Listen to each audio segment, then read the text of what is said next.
Hello everyone, thanks for tuning in to today's second video. We're going to have a look at the weather for the next 10 to 14 days for today's second video. So day 10 is going to take us around the 22nd of July. We'll be able to extend out beyond that for extended GFS and ECM ensembles, maybe around a couple of weeks.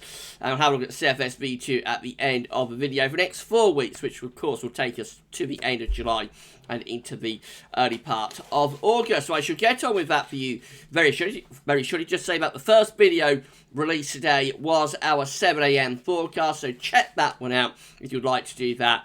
And yeah, please like, share, subscribe on all of the videos. Thank you so much, everybody, for doing this for GavsWeatherVids. I'm going to shout out our latest channel member. So, picked up a new channel member. Thank you so much to Graham Latham for becoming a channel member for GavsWeatherVids. It's absolutely incredible. This happened whilst I was on my break last week, so I'm a little bit late giving Graham a shout out. But thank you so much to Graham Latham for becoming a channel member for GavsWeatherVids. If you'd like to become a channel member for GavsWeatherVids, all you need to do is come to GavsWeatherVids YouTube homepage, click the join button, and that'll take you through to another page where you see what benefits you get for becoming a channel member, and you can sign up on that page as well. We've got over 60 channel members. That's absolutely incredible. Thank you so much to all of you for your support. Thank you so much to all of our patrons and all of our PayPal donors as well. Links to like PayPal and Patreon are in the description with the video. So just however you support us, thank you so much everyone for doing that. And a special thank you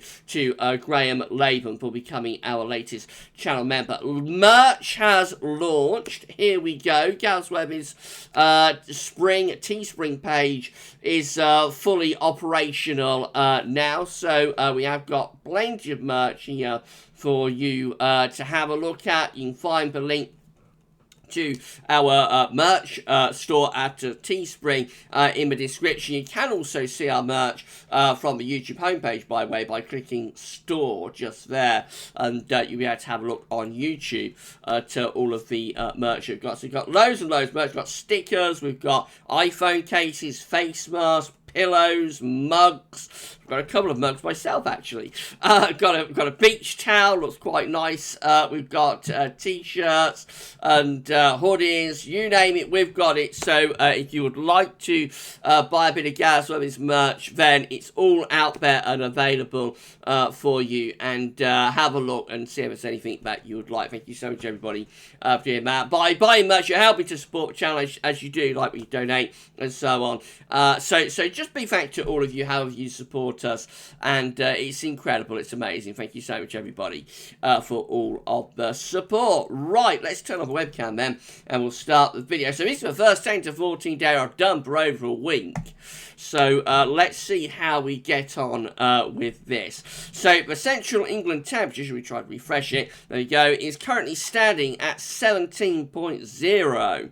17 degrees for the CET so far this July, provisional to the 11th to yesterday. That is 1.2 degrees above average. So it has been a very warm start to July, following on, of course, from what was a very warm June with a CET of 15.5. The way this works out is quite interesting. So in terms of the maximum temperature, not that impressive really. The maximum CT is only 20.8, which is just over half a degree above average. Nothing particularly exciting in terms of our maximum daytime temperatures provisional up to the 11th. So a lot of this warmth that we've had is coming from the nights. So we can see that our minimum temperature is at 13.1 at the moment. That is 1.8, 2 degrees above average. So it's one of those months where daytimes haven't been overly warm, actually, a lot of the time, but night times have been very warm, often cloudy, often with rain and so on, and that's what's held the temperature up. And overall for the CET for July so far, for the first 10 days just over of the month, we're at 17.0. But that's going to rise more because we've got very warm or hot weather on the way. So in around a week or 10 days time, we might see that going up to around 18 degrees. Now, whether we could keep it at 18 degrees is another matter, but I reckon that could go up another degree or so, over the next sort of week, 10 days, couple of weeks. So this could well turn out to be a very, very warm if not hot July. Have a look at the GFS upper air temperature and precipitation ensembles from West Central. This is for London. So the red line is the 30-year upper air temperature average for London. Notice we're starting off only around average at the moment. So warm nights, but not particularly warm days. But look how the upper air temperatures are taking off over the next few days, especially as you get through to the latter stages of this week into weekend and on into next week, going very warm, if not hot. That could just about be enough to say heat wave, although I would be, at the moment, I'd be a little bit circumspect about saying heat wave, but certainly a very extended period of really warm, if not hot weather that does have the potential of developing into a heat wave, I think. As we go into the last week of July, we possibly see signs of a cooling trend then, although it is very extended range, and even then we have got many ensemble members that are keeping it pretty warm. Precipitation-wise, got a drying trend too, so more rainfall to come over the next day or so in the form of showers or longer spells of rain. But from around Wednesday onwards through the weekend into next week, we've got several days of dry weather. As the temperature is getting hotter, it's also getting drier. This is classic, Azores high ridging in, bringing dry, sunny and very warm or hot weather type conditions.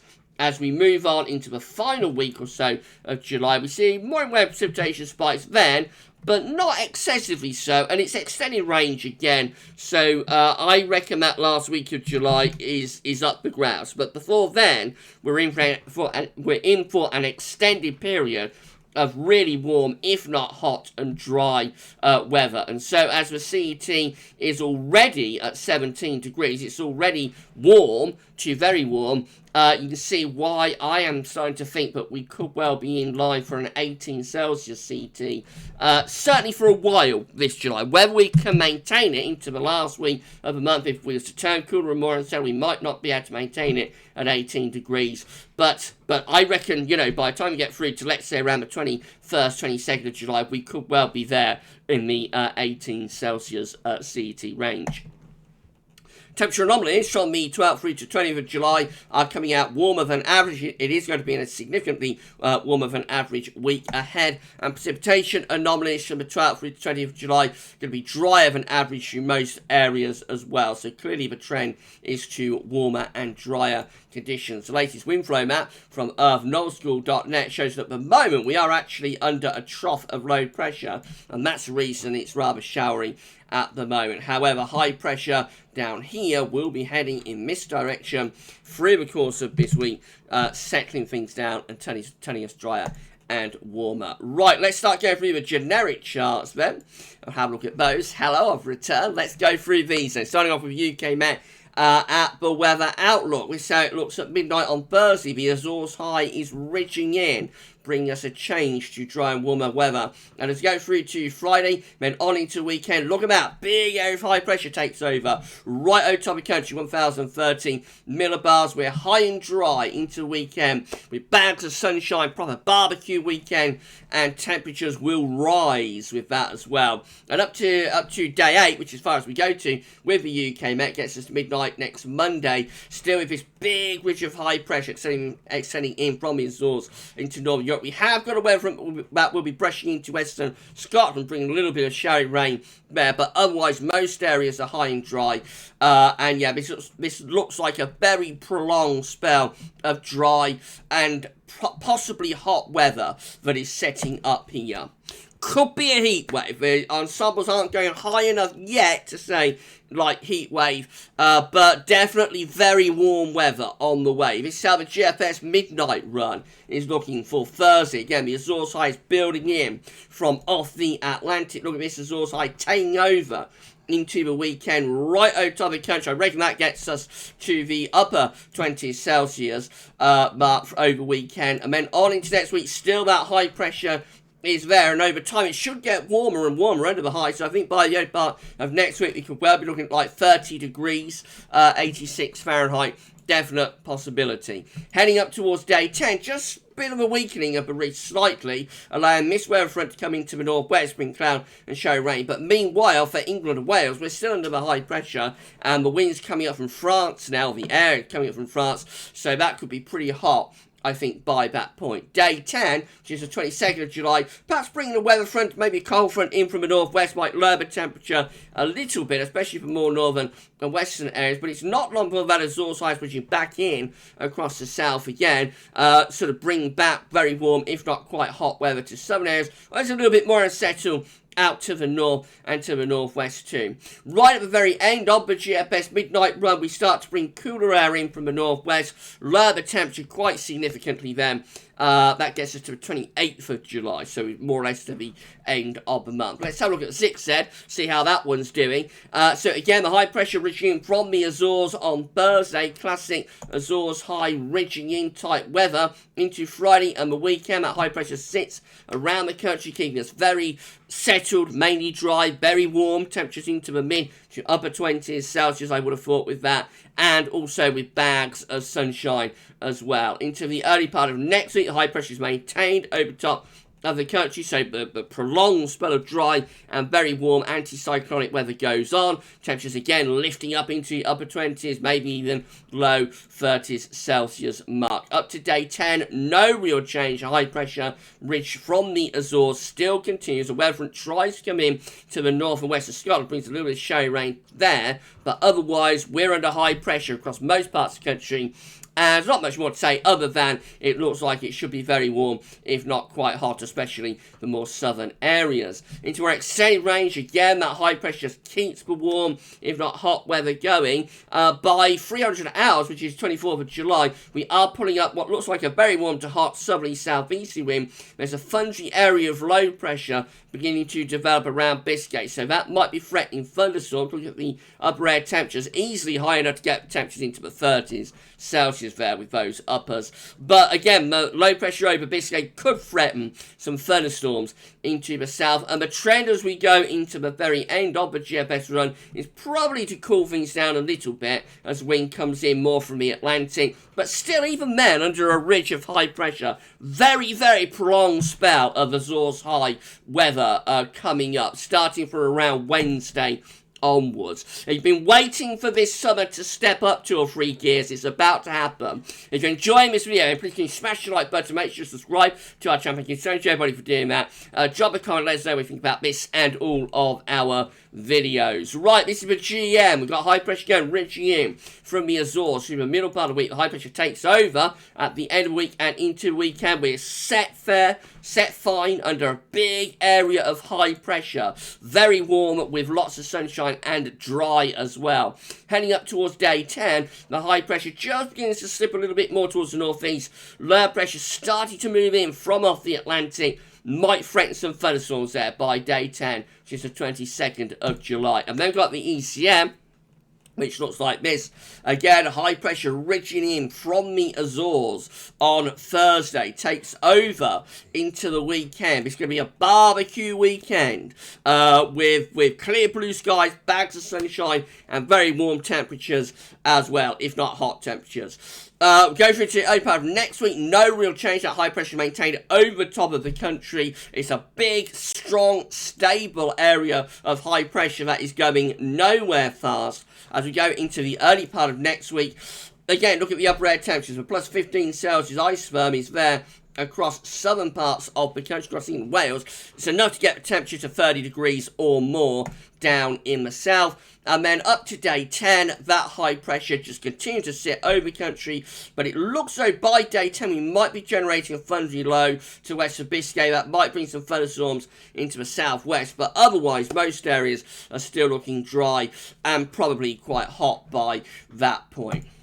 This is how the precipitation type forecast looks, or precipitation forecast looks based on that ECM run from Tometeo.com. So plenty of showers and long spells of rain around today. Few showers still left tomorrow, but by Wednesday the emphasis is shifting to drier weather.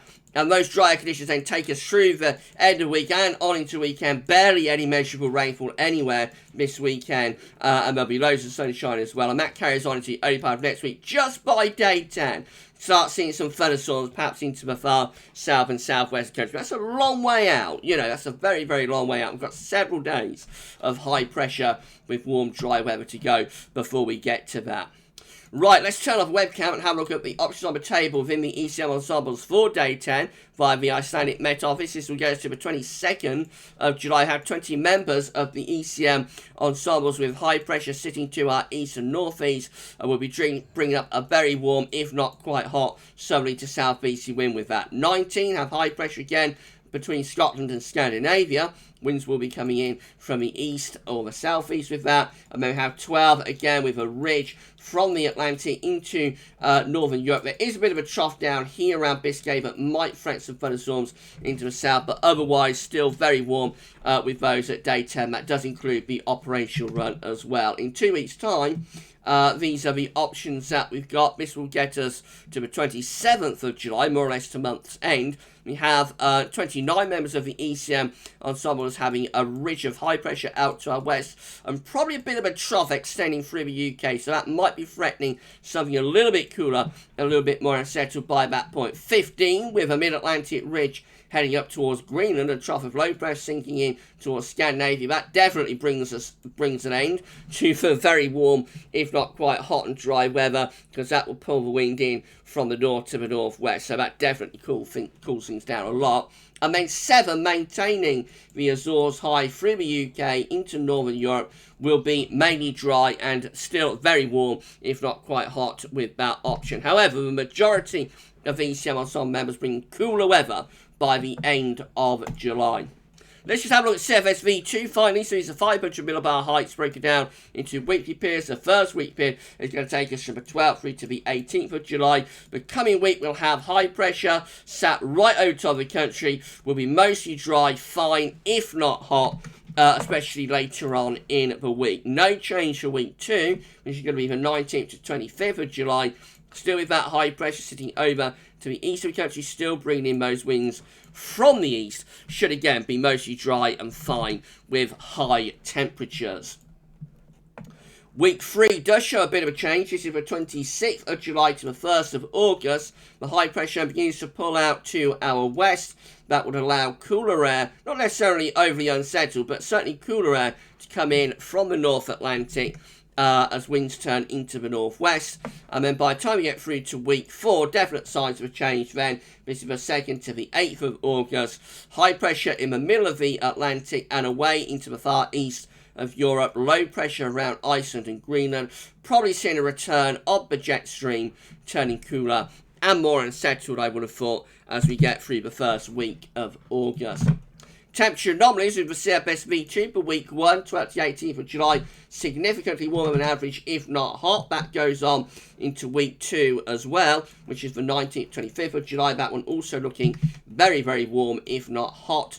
Week 3 is going to be the 26th of July to 1st of August. Still warmer than average, but beginning to lower the temperature a bit then. And by the time you get through to week 4, which is the 2nd through to the 8th of August, I mean, it's still a little bit above average, but definitely over time, the temperature is lowering at the end of July and into the start of August. Notice most parts of the continent by the first week of August are cooler than average. Finally, precipitation anomalies for week 1, significantly drier than average throughout the 18th of July, especially so for more northern areas. Drier than average in week 2 as well, which is the 19th to 25th of July. Week 3 shows no particular signal, 26th of July to 1st of August. And then week 4, again, no particular signal. I guess, it's probably going to be turning more unsettled though as we move into the start of August and temperatures cool down. If you enjoyed this video, please smash the like button. Make sure you subscribe to our channel. Thank you so much, everybody, for doing that. Drop a comment. Let us know what you think about this and all of our videos. And tell your friends to subscribe as well. If you give us a sub, you'll be able to see future weather content from GavsWeatherVids. Right, that's it then. We're back in business with our 10 to 14 days. Tomorrow we'll have another 10 to 14 day, and the ECMWF European Outlook will return as well. So slowly but surely, all videos begin to crank back up again. And yeah, back with the usual Tuesday vids tomorrow. You enjoy the rest of your Monday. And for this one, that's all for now. And thanks for watching.